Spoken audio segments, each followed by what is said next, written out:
Gostaria de cumprimentar os irmãos com uma boa noite, cheia da graça e da paz do Senhor Jesus. Amém?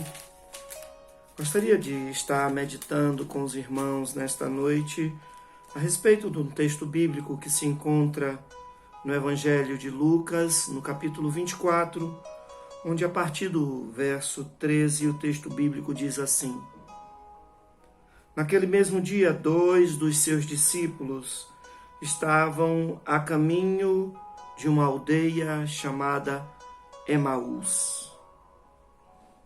E essa aldeia ficava distante de Jerusalém, cerca de 60 estádios, ou seja, entre 11 e 12 quilômetros. E eles iam conversando a respeito das coisas sucedidas em Jerusalém. Aconteceu que, enquanto eles conversavam e discutiam, o próprio Senhor Jesus aproximou-se e ia com eles. Os seus olhos, porém, estavam como que impedidos, encobertos, impedidos de o reconhecer. O texto bíblico prossegue dizendo que então Jesus perguntou para eles: o que é isto que vós conversais entre si à medida que caminham? E eles pareciam muito entristecidos e pararam.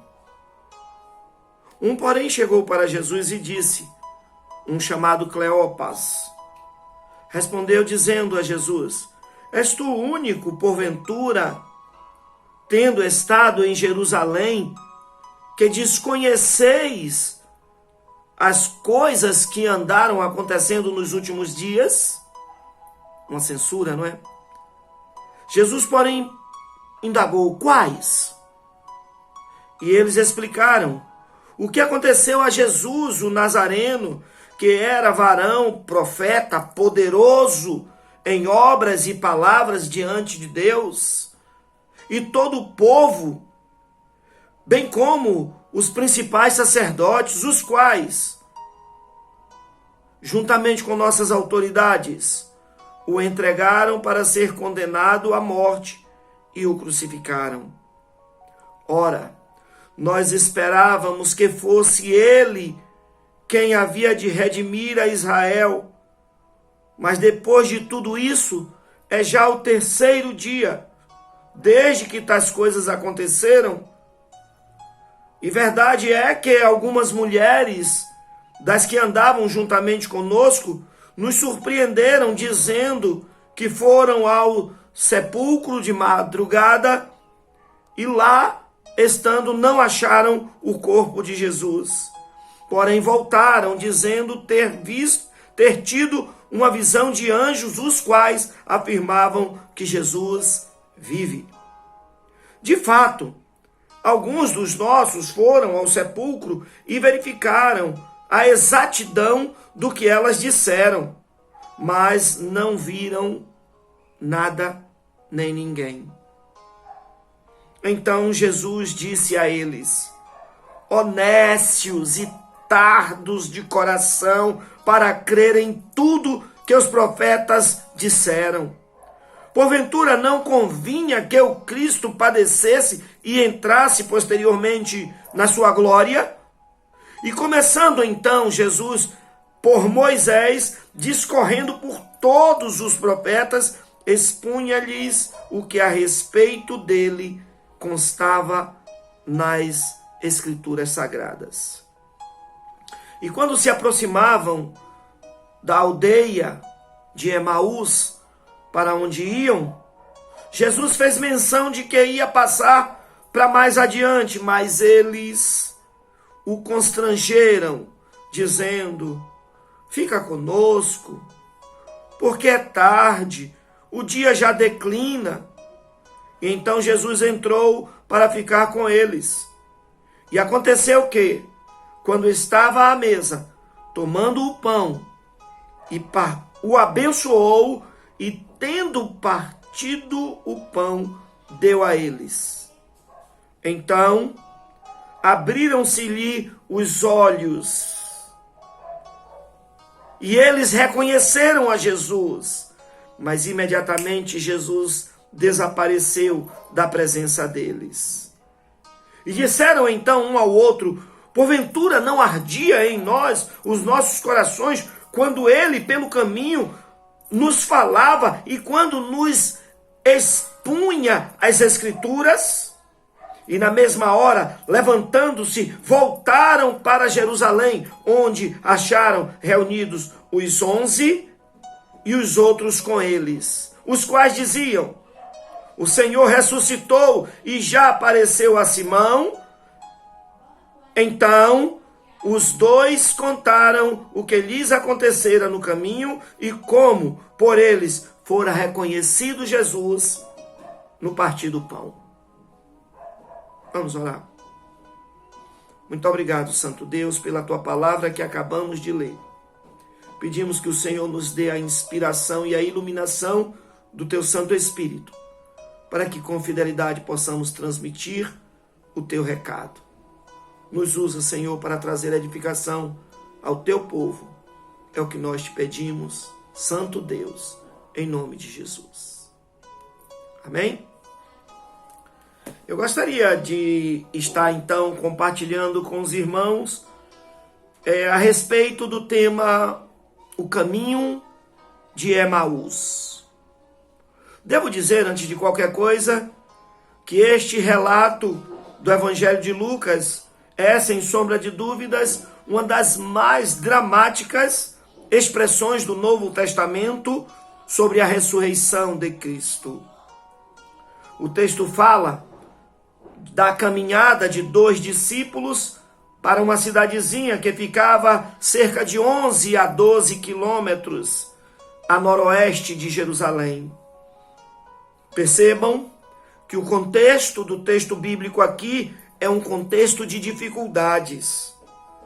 E estas dificuldades elas são em face dos fatos recém-acontecidos em Jerusalém e, em particular, o modo como estes fatos impactaram a vida dos discípulos.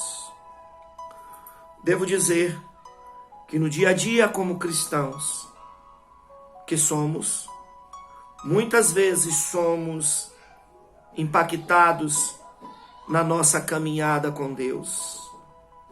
E muitas vezes nesta caminhada nós enfrentamos muitas dificuldades, muitos problemas que podem tentar nos desanimar a prosseguir na fé. Devo destacar alguns pontos que nesta caminhada dos discípulos para Emaús, aplicando a nós algumas lições. E a primeira delas, queridos, é que no caminho de Emaús, muitas vezes nós vemos Jesus, mas não o enxergamos. O próprio Senhor Jesus disse que estaria conosco todos os dias até a consumação dos séculos. Muitas vezes nesta caminhada, assim como os discípulos, nós andamos com Jesus, mas não o vemos.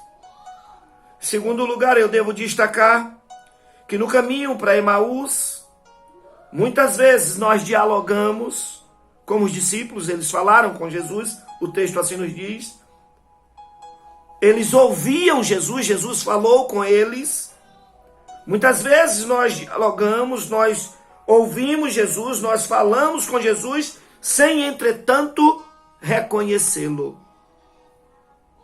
E muitas vezes nós chegamos ao ponto de chamar a atenção de Jesus, como os discípulos fizeram, tanto naquela tempestade, Senhor, não te importa que pereçamos. Aqui nós vemos esses dois, inclusive um deles chamava-se Cleopas, como está escrito no verso 18, eles chamam a atenção de Jesus, repreendem Jesus, porventura és tu, único em Israel, que estando em Jerusalém, não tens conhecimento dos fatos que aconteceram recentemente?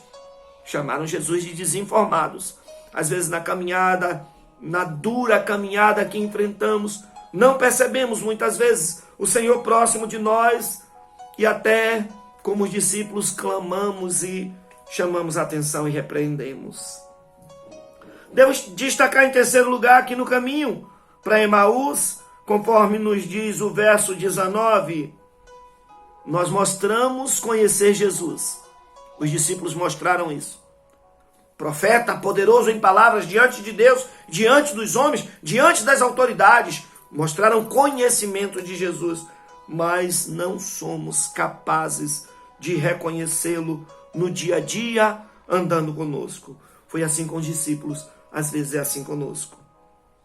Devo destacar em quarto lugar que no caminho de Emaús, na nossa caminhada da vida, muitas vezes, por conta de diversos fatores que afetam nossa vida, nós externamos a nossa incredulidade. Os versículos de 23 a 25 dão margem para esse entendimento, posto que os discípulos dizem: olha, já é o terceiro dia. Eles lembram que eles estavam lembrados que Jesus tinha orientado a respeito do terceiro dia. As mulheres foram ao sepulcro, mas não o viram. Viram anjos, mas não viram ele. Alguns dos nossos discípulos, se referindo a Pedro e João, foram até o túmulo, é verdade. Mas voltaram de lá e nem viram nem anjos, nem o próprio Senhor Jesus. Muitas vezes, assim como os discípulos, nós externamos as nossas incredulidades. Essas palavras dele estavam demonstrando o quê? Ele falou, mas não aconteceu. Externamos nossas incredulidades. Mas eu devo perguntar para os irmãos, por que isso às vezes acontece conosco? Por que muitas vezes na caminhada da vida, por que muitas vezes no caminho de Emaús tudo isso nos acontece? Devo dizer aos irmãos, porque na caminhada da vida, nós não estamos isentos do que acontece com as demais pessoas. Nós não somos melhores nem piores, somos servos de Deus, mas estamos sujeitos às mesmas coisas que acontecem a todos os seres humanos, ainda que com livramento da parte do Senhor, que anda conosco, mesmo muitas vezes nós não o reconhecendo. Devo destacar que a título disso, que o que acontece com a gente é o que acontece muitas vezes com as demais pessoas. Por exemplo, o versículo 17 diz que os discípulos estavam entristecidos. Quem de nós, mesmo sendo crente, na caminhada da vida, nesse Emaús que é a nossa vida, nunca enfrentou momentos de tristeza, e às vezes tristezas profundas? O que acontece com as outras pessoas, muitas vezes também acontece conosco. Devo dizer que no decorrer da caminhada da vida, em face das tristezas e até das expectativas irreais que desenvolvemos, podemos nos frustrar, podemos desenvolver frustrações. O Senhor não prometeu que neste mundo nós não teríamos aflições. Pelo contrário, Ele disse que teríamos. Mas nos garantiu. Ele venceu o mundo. E nós vamos caminhar com Ele, que venceu o mundo. Frustrações. Os versículos dizem no verso... Os discípulos dizem no verso 21, nós esperávamos. Isso denuncia a expectativa. Nós achávamos que era Ele, nesse tempo, que ia remir a Israel. Ah, queridos, é triste quando desenvolvemos expectativas irreais, coisas que o Senhor não promete, nem a mim, nem a você, mas a gente acha que por ser crente a gente não vai passar por isso, não vai acontecer conosco. Devo dizer também aos irmãos que no decorrer da caminhada, em face da tristeza, em face das expectativas irreais, nós podemos desenvolver, como os discípulos, incredulidade. É já o terceiro dia. Muitas vezes, essa incredulidade, se não é igual a que os discípulos desenvolveram. E para que ninguém duvide, foi o próprio Senhor Jesus reclama, repreende, chama a atenção deles, ó nécios e tardos de coração para crer. Incredulidade. Muitas vezes, quando não somos iguais, somos até pior, não só do que eles, mas às vezes, como crentes, somos até piores do que as demais pessoas. Porque elas se são incrédulas, mas elas não conhecem a palavra. Nós conhecemos. Se elas não creem em Cristo, é porque elas não o conhecem. Nós o conhecemos. Devo dizer aos irmãos que quando Jesus, no verso 25, diz nécios e tardos de coração para crer, Jesus está falando justamente dessa incredulidade. Mas eu devo dizer ainda aos irmãos, ainda que em meio às nossas tristezas, frustrações e até mesmo às nossas incredulidades, o Senhor que tinha tudo para nos virar as costas e se afastar de nós, o texto bíblico nos diz que ele se aproxima. É isso que está escrito no verso 15. Jesus se aproximou. Não só se aproximou. O texto diz que Jesus se aproximou e ia com eles. Ah, queridos, como o Senhor Jesus é maravilhoso, como Ele é bondoso, como Ele é amoroso, como Ele se aproxima de nós em meio às nossas tristezas, frustrações e incredulidades. Devo dizer, ainda bem que na caminhada da vida, muitas vezes, marcada pelas tristezas, frustrações, incredulidades, Jesus não só se aproxima, não só caminha conosco, mas nos ouve, nos indaga a respeito das nossas dúvidas e inquietações. Jesus se aproxima, nos indaga a respeito disso, nos instrui, nos orienta, nos repreende. Ele repreendeu os discípulos, mas sobretudo ele nos alimenta. Ele nos alimenta. O verso 30 diz que ele, tendo dado graças, partiu o pão. Mas então, do que nos alimentar, ele, além de nos alimentar, ele se revela a nós, diz o verso 31. E com esse se revelar do Senhor, ele nos renova o ânimo. Estamos chegando aos momentos finais dessa nossa breve reflexão. E eu quero concluir destacando uma coisa. Destacando o ânimo renovado dos discípulos após esse reencontro com o Senhor Jesus. Desse reencontro com o Senhor Jesus, eles ganham ânimo novo para continuar a caminhada. E agora, de volta a Jerusalém, onde os demais discípulos se encontravam reunidos. E mais do que isso, além de reunidos, compartilhando as coisas que o Senhor já houvera feito entre eles. Ele apareceu a Simão, ele apareceu às mulheres. E agora esses discípulos têm a oportunidade também de testemunhar nesse momento de comunhão que o Senhor se revelara também a eles. Estamos, quem sabe, caminhando para o final desse momento de isolamento social, de quarentena. Talvez não ainda da pandemia, que ainda prossegue por bom tempo. Mas nós vamos ter tempo para voltar a nos reunir no local do templo, no local onde a igreja se reúne. Nós vamos ter tempo para reunir e contar como os discípulos, os feitos do Senhor, e como durante esse período de isolamento social, ele se revelou a nós. Mais do que isso, nós vamos ter a oportunidade de estar cuidando uns dos outros. É isso que você quer? É isso que eu quero também. É isso que o Senhor quer para todos nós. Vamos aguardar um pouquinho mais. Esse dia vai chegar. Que Deus nos abençoe. Amém? Muito obrigado, Senhor Jesus, pela Tua palavra aos nossos corações nesta noite. Nos ajude a guardá-la nos nossos corações e nos ajude, Senhor Deus, a cuidarmos uns dos outros enquanto esta caminhada dura. Nos ajude a ajudarmos um ao outro, na certeza, Pai, de que o Senhor vai conosco na caminhada, de que o Senhor nos ouve, de que o Senhor nos tira dúvidas, de que o Senhor nos instrui, de que o Senhor nos alimenta e se revela a cada um de nós. Continua a nos abençoar, meu Senhor. É o que oramos pedindo em nome de Jesus. Amém? Que Deus nos abençoe.